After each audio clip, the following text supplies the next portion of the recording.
Imana ni nziza ibihe byose kuko yatugiriye neza, tukaba tugeze muri aka kanya turi mu bwuka buzima ihabwa icyubahiro.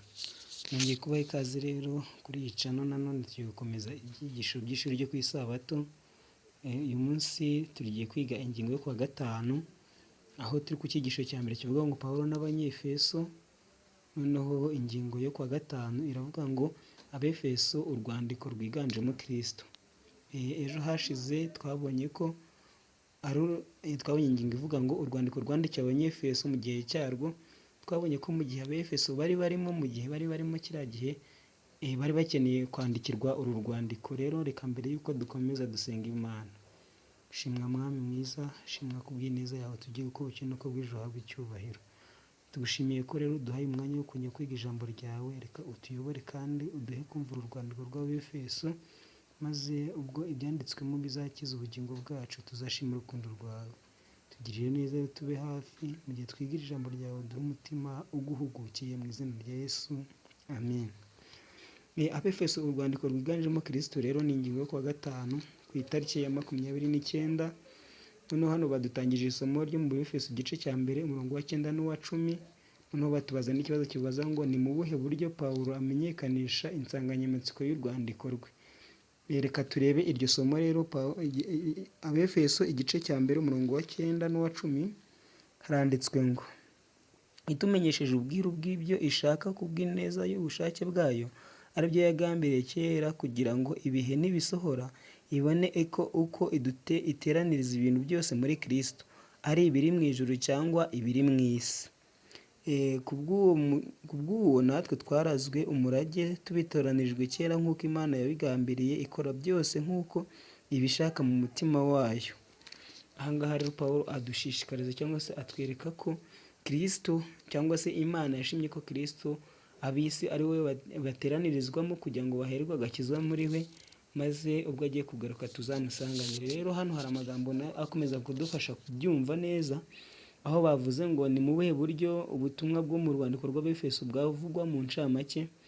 Ari mu nzu y'imbohe yerekana iyerekwa ry'umugambi w'Imana ushingiye kuri Kristo wagombaga gusohozwa mu kuzura kw'igihe n'uruhare bw'itorero muri we.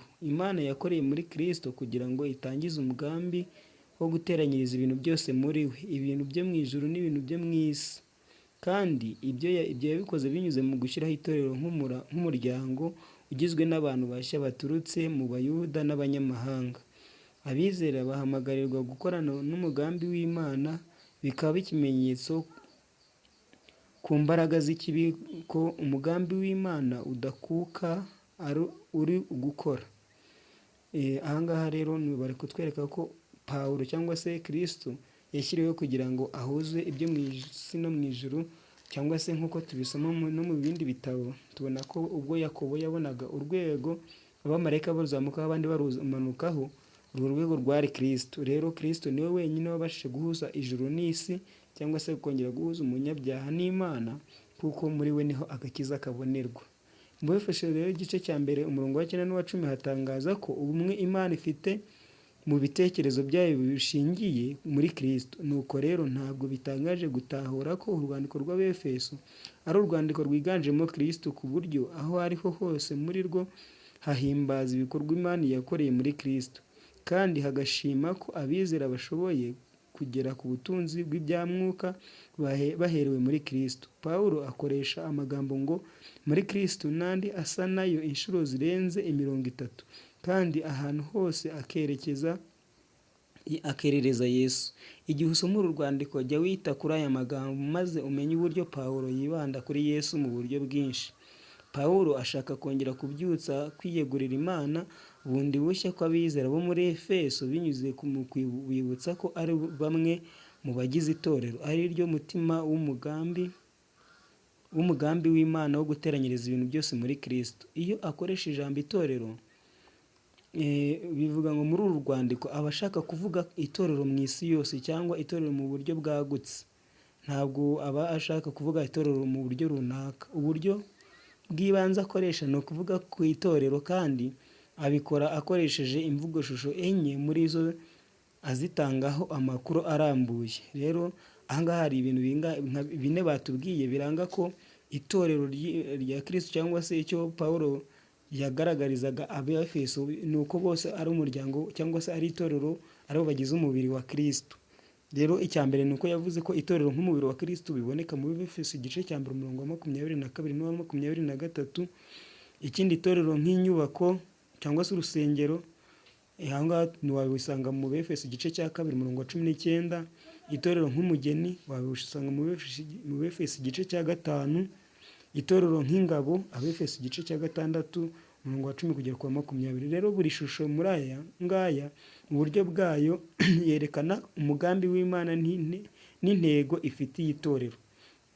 Rero mu itorero ubarizwamo ari ryo Abadivantisiti umunsi wa karindwi, Imana iri kwireherezaho abantu baturutse mu mahanga menshi, mu ndimi nyinshi, mu moko menshi no mu mico myinshi, bikaba bitunga urutoki uburyo bwo gusohozwa nk'umugambi wayo wo guteranyiriza ibintu byose muri Yesu.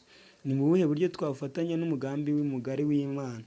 Aha ngaha rero icyo bakomeza kutwibutsa ni uko buri wese afite inshingano yo kubwiriza akagarura benshi kuri Kristo, maze ubwo benshi bazamahindukira ndetse nabo bakaza mu muryango w'Imana, tukazishimira gusanganira Yesu ubwo azaba agarutse.